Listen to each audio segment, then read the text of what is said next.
할렐루야. 오늘 말씀의 제목은 삼위일체 하나님 신앙입니다. 삼위일체 하나님 신앙은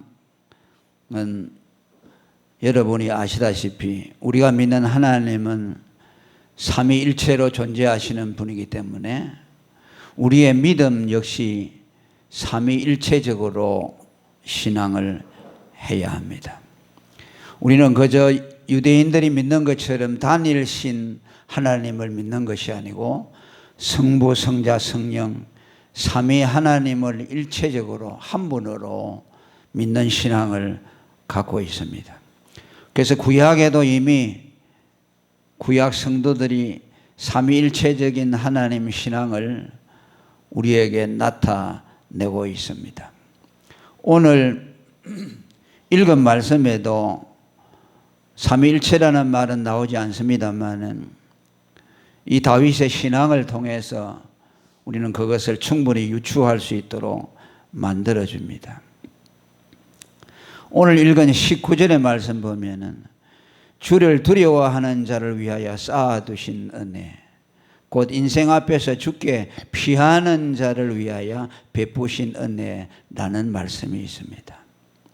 주를 두려워하는 자, 또 인생 앞에서 주께 피하는 자라는 말씀이 나옵니다. 이것은 두 부류의 사람들을 말하는 것이 아닙니다. 말하자면 주를 두려워하는 자들, 또 한 부류는 주께 피하는 자들이라는 뜻이 아니고 한 사람의 믿음 속에 두 가지 신앙의 속성이 공존하는 것을 보여주고 있습니다. 하나님을 두려워할 자로 믿는 동시에 또 우리가 피할 피난처로 믿는다는 말씀입니다. 하나님은 우리가 두려워해야 할 분인 동시에 그의 인자에 피할 수 있는 우리의 보호자와 피난처가 되신다는 말씀입니다. 또 이것은 하나님은 두려운 분이시기 때문에 우리를 보호해 줄 수 있는 피난처가 된다는 말씀이기도 합니다. 하나님이 만일 두려워할 만한 위험이 없는 분이라면 그분은 우리를 보호해 줄 수도 없을 것입니다. 하나님은 심판자가 되는 동시에 우리를 구원할 피할 피난처가 되시는 것입니다. 요한 사도도 예수 그리스도를 향해서 열면 닫을 자가 없고 닫으면 열 자가 없는 자라고 말씀했습니다. 하나님이 구원하시면 심판할 자가 없고 하나님이 심판하시면은 거기서 건질 자가 없다는 말씀입니다. 우리는 하나님에 대한 두려움과 더불어서 또 하나님을 신뢰하며 그에게 피할 수 있는 자비로우신 하나님으로 믿습니다. 이것은 단일신 신앙에서는 나타날 수 없는 속성입니다. 오직 삼위일체 하나님 신앙에서만 구현될 수 있는 신앙의 속성입니다.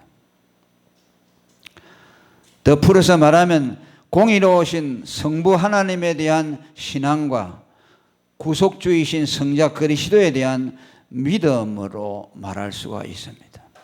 예수님이 요한복음 14장 1절에도 너희는 마음에 근심하지 말라 하나님을 믿으니 또 나를 믿으라고 말씀했습니다. 하나님을 삼위일체적으로 믿으라는 말씀입니다. 우리는 공의로우신 심판주이신 하나님을 믿는 동시에 구속주이신 그리스도를 바라봅니다. 구약에서 경외라는 말은 이 두 가지 의미를 다 함의합니다. 이것은 자식이 아버지에 대해 갖는 두 가지 마음이라고 해석합니다. 아버지에 대한 두려운 마음과 또 그의 자비를 의지하는 마음, 이것이 삼위일체 하나님이 우리에게 주시는 믿음의 내용입니다. 계시록 5장 13절에도 보면은 우리는 보좌에 앉으신 하나님과 어린 양에게 찬송과 존귀와 영광과 능력을 돌린다고 말합니다. 하나님 보좌 우편에 한켠에 어린 양 그리스도의 보좌도 함께 놓여 있다는 말입니다. 그래서 우리는 하나님을 바라볼 때에 하나님의 보좌와 또 동시에 어린 양 그리스도의 보좌를 동시에 바라볼 수 있어야 합니다. 우리는 하나님을 바라볼 때마다 예수 그리스도를 마음에 품어야 합니다. 하나님에 대한 두려운 마음과 동시에 그리스도에 대한 무한한 자비를 의지하는 믿음을 가져야 합니다. 그런데 이 두 가지가 균형을 이루지 못하는 사람들이 많습니다. 하나님에 대한 두려움으로만 일관되는 믿음이 있고, 어떤 사람은 하나님에 대한 두려움이 없이 하나님을 만우리 여기는 사람들도 있습니다. 우리는 오늘 여기 다윗이 고백한 대로 두려워해야 할 하나님과 동시에 우리를 구속해 주시는 우리가 의지할 그리스도에 대한 믿음을 우리는 가져야만 할 것입니다. 이것이 성숙한 신앙이고 온전한 믿음이라고 말할 수가 있습니다. 그리고 하나님은 이 삼위일체 하나님을 믿는 성도를 위해서 그 은혜를 베풀어 주시는데 다함이 없는 은혜를 베푸신다고 말씀합니다. 주를 두려워하는 자를 위하여 쌓아두신 은혜를 말씀했고, 또 주께 피하는 자를 위해서 베푸신 은혜라고 말씀합니다. 주를 두려워하는 마음과 주님을 신뢰하는 그 마음을 가진 신앙인들, 그 삼위일체 믿음을 가진 자들을 위해서 하나님은 그 쌓아두신 은혜와 베풀어 주신 은혜로서 우리에게 공급한다는 말씀입니다. 쌓아두신 은혜라는 말은 앞으로 베풀어 주실 은혜를 말씀합니다. 베푸신 은혜는 이미 우리에게 베풀어 주신 과거에 속한 은혜를 말씀합니다. 하나님은 삼위일체 하나님을 의지하는 자들을 향해서 지금까지도 은혜로 인도해 주시고 또 앞으로도 쌓아놓은 은혜를 베푸는 것을 통해서 그 은혜가 다함이 없을 것임을 우리에게 말씀합니다. 그 은혜는 무궁무진하다는 말씀입니다. 우리가 지금까지 은혜를 많이 받았기 때문에 앞으로는 우리에게 베풀 은혜가 적을 것이라는 염려는 하지 않아도 된다는 말씀입니다. 지금까지 은혜가 많았기 때문에 앞으로는 은혜가 줄어들 것이라는 염려를 할 필요가 없다는 말씀입니다. 앞으로도 하나님은 우리를 위해서 은혜를 쌓아 놓으셨다고 말씀을 합니다. 그리고 이 쌓아 놓으시고 베풀어 주시는 은혜의 실체는 구원을 말씀합니다. 하나님이 우리에게 은혜를 말씀할 때는 언제나 구원을 지향하고 있습니다. 믿지 않는 자들에게 베풀어주는 은혜라는 것은 일반 은혜라고 한다면 택한 백성들에게 베풀어 주시는 은혜는 구원의 은혜를 지향하고 있습니다. 하나님은 그 구원의 은혜가 다함이 없도록 마르지 않는 생과 같이 우리에게 영원히 그 구원을 베풀어 주신다는 말씀입니다. 과거에만 구원해 주셨고 미래에는 구원을 받을지 못 받을지 희미한 것이 아니라 지금까지 구원해 주신 하나님은 앞으로도 영원히 그 백성을 구원해 주신다는 말씀입니다. 구원이라는 말씀 속에 영속성이 들어 있습니다. 이사야 51장 8절에도 나의 의인은 영원히 있겠고 나의 구원은 세세에 미치리라고 말합니다. 이사야 45장 17절에도 이스라엘은 여호와께 구원을 받아 영원한 구원을 얻으리니 너희가 영원히 부끄러움을 당하지 아니하리라고 말합니다. 하나님의 구원을 받은 이스라엘은 영원한 구원을 받은 것이고 그들은 영원히 부끄러움을 당하지 않을 것이라고 말씀합니다. 이는 히브리서 5장 8절에 있는 말씀대로 성자 그리스도가 우리를 위해서 받으신 고난을 통해서 온전한 구원을 이루어 주셨기 때문입니다. 그가 아들이라도 받으신 고난을 통해서 온전하게 되어서 자기를 순종하는 모든 자에게 영원한 구원의 근원이 되신다고 말씀합니다. 또 저는 히브리 10장 14절에 제가 한 제물로 거룩해 된 자들을 영원히 온전케 하셨다고 말씀합니다. 그래서 오늘 우리의 구원은 하나님의 은혜에 의존되어 있고 그 구원의 은혜는 다함이 없이 영원히 계속된다는 것을 우리는 의심하지 말아야 합니다. 그 다음에 20절에는 원수의 공격에서 보호해 주신다는 언약을 주고 있습니다. 주께서 저희를 주의 은밀한 곳에 숨기사 사람의 꾀에서 벗어나게 하시고 비밀이 장막에 감추사 구슬의 다툼에서 면하게 하시리라고 말합니다. 이것은 다윗의 일상에 베풀어 주실 원수로부터의 공격에서 보호해 주신다 하는 그런 의미도 있는 동시에 또 19절에서 구원의 은혜를 베풀어 주시는 그 내용과 맞닿아서 그 연장선상에서도 말하는 내용으로 해석할 수가 있습니다. 다시 말하면 하나님이 은밀한 곳에 숨기사 그 백성을 비밀히 장막에 감추신다는 것은 구원에 대한 안전 보장을 약속하고 있다는 말씀입니다. 여기 사람의 꾀나 구슬의 다툼은 다윗을 공격하는 원수의 괴계와 중상모략을 말하는 동시에 영적으로는 성도 일반에게 해당되는 말씀으로서 성도의 구원을 공격하는 원수의 공격과 정죄를 하나님이 막아주신다고 그 공격으로부터 보호해 주신다는 뜻을 담고 있습니다. 그것이 하나님이 은밀한 처소, 비밀한 장막에 숨기신다는 말씀으로 우리에게 말하고 있습니다.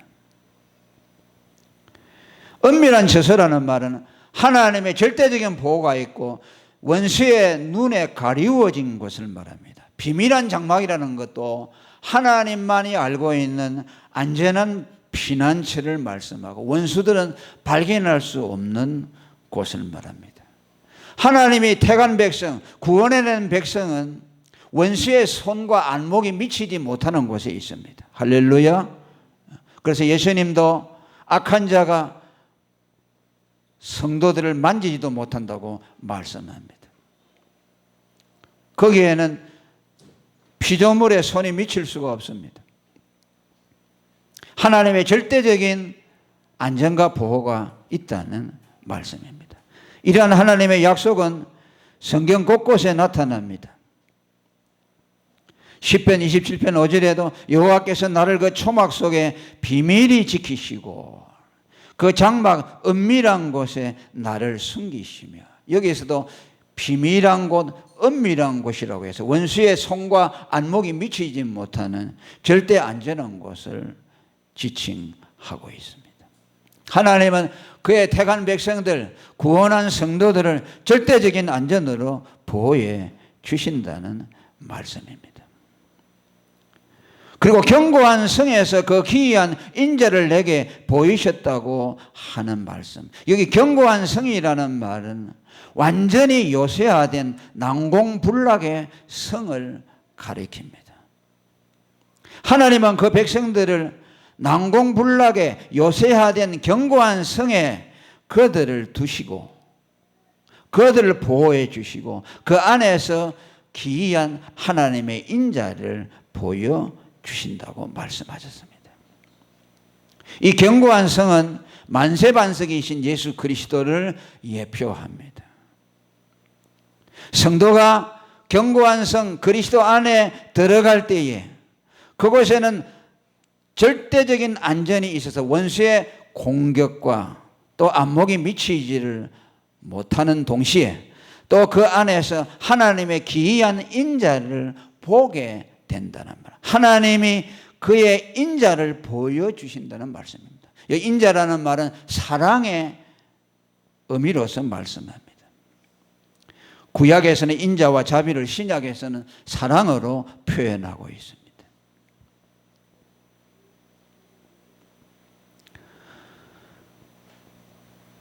만세반석이신 예수 그리스도 그 견고한 성에 우리를 두시면서 우리를 절대적인 안전으로 보장해 주는 동시에 그 안에 우리를 두시는 것을 통해서 우리에게 하나님의 영원한 놀라운 사랑을 알게 하신다는 말씀입니다.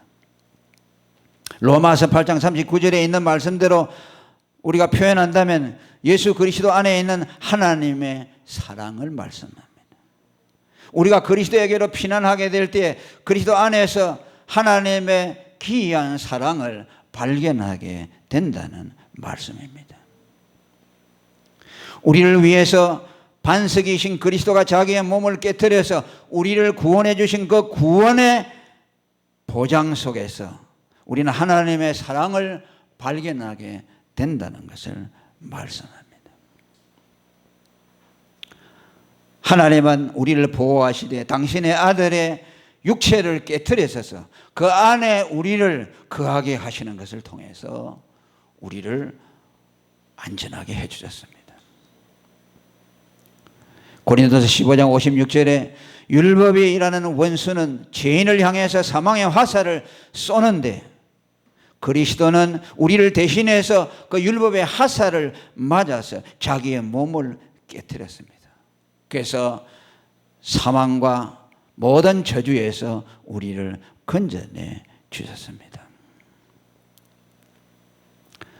깨트려질 수 없는 견고한 반석이신 그리스도가 우리를 구원해 내시기 위해서 우리 대신 율법의 저주를 받아서 그 몸을 깨트려서 우리를 절대적인 안전으로 이끌어 주셨습니다. 그 안에서 우리는 하나님의 사랑을 보게 된다는 말입니다.